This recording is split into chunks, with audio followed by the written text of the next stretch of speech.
한자 이야기, 낱말 이야기 1066번째 시간입니다.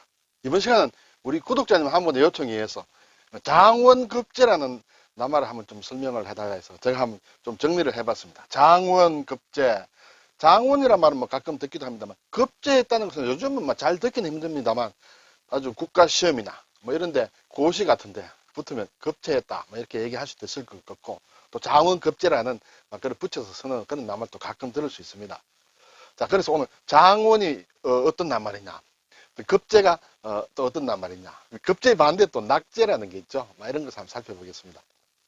네, 장원을 보면 씩씩할 장자다 이렇게 되겠습니다. 원은 어뜸이다 이렇게 되겠죠. 씩씩하다, 장하다 할 때. 그래서 장수장변이다. 나무조각장이라고 하는데 발음이 여기서 왔다. 선비사. 네. 왜 선비사가 들어가서 씩씩하다고 하느냐 하는 데는 이론이 여러 가지 있습니다만, 이 선비는 도끼를 가지고 싸움에 나가는 전사다. 그렇게도 되고, 또 이 장수장변은 나무목을 이렇게 좌우로 가른 한쪽이기 때문에 좀 날씬하다. 그렇게 해석하는 사람도 있습니다. 그래서 날랜 어떤 전사다. 그런 의미로 풀기도 합니다만, 너무 염두에 두지 마시고 이게 씩씩할 장이다. 그렇게 인식을 하면 어떨까요? 으뜸이다. 이 우뚝할 오리입니다. 그렇죠? 우뚝하다. 여기 아래에 보면 이렇게 어진 사람이네요. 사람이에요. 사람 위에 다시 뭔가 위에 있다. 그래서 으뜸이다라는 그런 의미입니다. 장원이라는 것은 사전을 보니 이 장을 쓰기도 합니다. 예. 씩씩할 장을 쓰기도 하면서 이 장을 쓰기도 한다. 이것은 이제 모양이다 형상할 때 상으로 합니다. 상도 되는데 문서를 얘기할 때, 글을 얘기할 때는 장으로 읽힙니다. 그래서 이 두 개의 장을 써서 장원이란 그런 말을 한다. 예, 설명을 보니 역사용어다. 그래서 역사용어로 볼 때는 과거 시험에서 갑과의 첫째로 급제하는 것이다. 이제 과거에 종류가 있습니다. 갑과, 을과, 병과 이렇게 합격자들을 이렇게 구분을 하는데, 그 갑과에서 첫째로 급제하는 것을 장원이라 한다. 그래서 장원으로 급제했다. 1등으로 급제했다. 급제라는 것은 결국 시험에 합격했다는 뜻이거든요. 1등으로 합격했다. 그런 얘기고. 그리고 또 글을 제일 잘 지어 성적이 첫째인 사람을 장원이라고 한다. 보통 백일장 같은 거 할 때 많이 쓰죠. 그는 백일장에서 장원을 차지하였다. 백일장이라는 형식도 예전에 있었던 것이고, 장원이라는 말도 옛말이므로 두 개가 잘 어울리죠. 백일장이 장원했다. 그리고 또 이제 여럿이 겨루는 경기나 오락에서 첫째를 하는 그것을 장원이라고 한다. 우리 막내가 이번 중학생 퀴즈 대회에서 장원을 하였다. 네, 이런 식으로 기본적으로는 과거 갑과에서 1등한 사람을 장원이라 했는데, 이렇게 조금 좀 퍼져서 쓰인다 이렇게 되겠죠. 근데 여기에 이제 이 씩씩할 장자를 쓰느냐, 그리고 문서 장자를 쓰느냐에 대해서는 한번 생각해 볼 것이, 다산 정약용 선생이 아은각비라는 책에서 이걸 좀 정리해 놓은 게 있습니다. 아은이라면 이제 아는 우아하다, 아담하다 할 때 쓰는 것이에요. 그래서 우아한 말이냐, 아니면 올바른 말이냐, 아마 이렇게 해석하기도 하고, 또는 일상적으로 늘 쓰는 말이다. 우리가 생활 속에서 쓰는 말이 각비, 그것을 보고 잘못된 것을 이제 이렇게 체크하는 그런 책이 있는데, 여기에 보면 이 장원이라는 것은 이 장자를 써야 된다. 문서 장자를 써야 된다. 이것을 쓰면 안 된다. 이렇게 얘기를 하고 있어요. 이 장원이라는 것은 임금에게 올리는 글, 이 문서를 뜻하죠. 글을 뜻합니다. 글의 첫머리에 서인 사람이라. 이 문서에 처음에 올라가 있는 사람을 뜻하기 때문에 이 글자를 써야 된다. 이렇게 얘기를 하고 있습니다. 그래서 이제 좀 설명을 보면, 지방에서 치러진 과거의 수석, 과거를 칠 때 1차 시험이라 할까요? 향시라 할까요? 지방에서도 하고, 또 모아서 이제 서울에 말하자면 한양에 모여서 이제 치는 게 있죠. 그래서 지방에서 치러진 과거의 수석은 회원이라고 했다. 그래서 장원이라고 하지 않았다. 그리고 과거 이제 2차에 가서 과거에 급제한 자는 반드시 문서로 임금에게 올렸다. 그렇죠. 문서로 적어서 올려야 되겠죠. 그렇기 때문에 그 문서의 첫 번째 사람, 이 문서장이다 이거예요. 문서의 어뜸이 되는 첫 번째 사람을 장원이라고 했다. 그렇죠.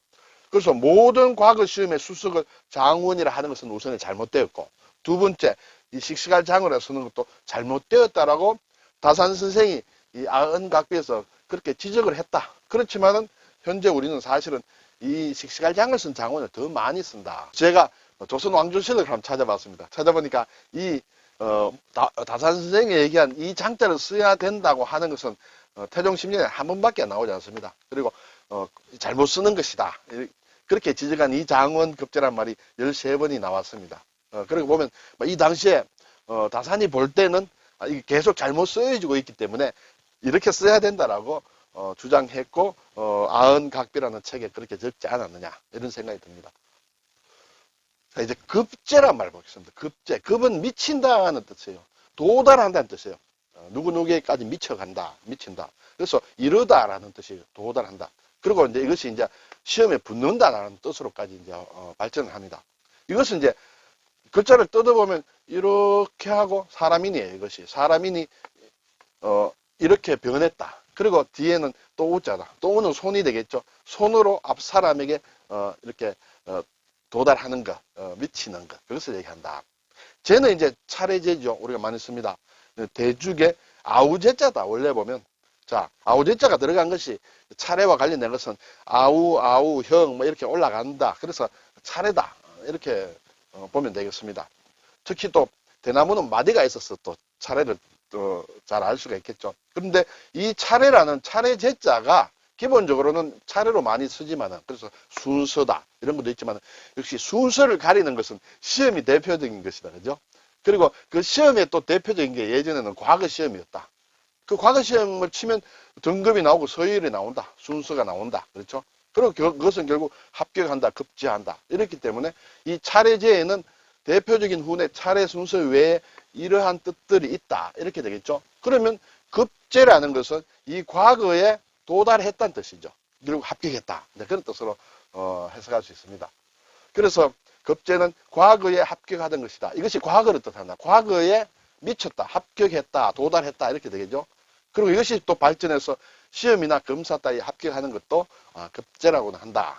급제의 반대는 이제 과거에 떨어졌다, 떨어지려면 낙제다. 오늘도 지금 많이 씁니다. 예전에는 이제 과거 시험에 응시하였다가 떨어지는 것을 낙제라고 했다.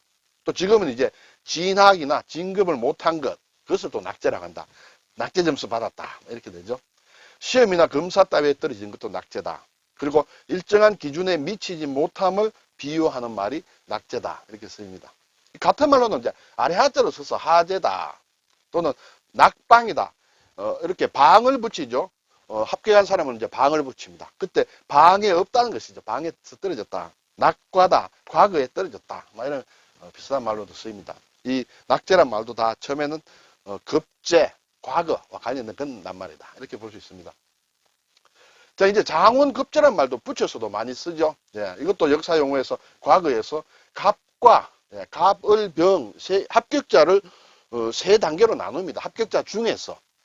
예, 그래서 갑과에서 첫째로 뽑히던 것을 장원으로 급제했다. 이렇게 얘기합니다.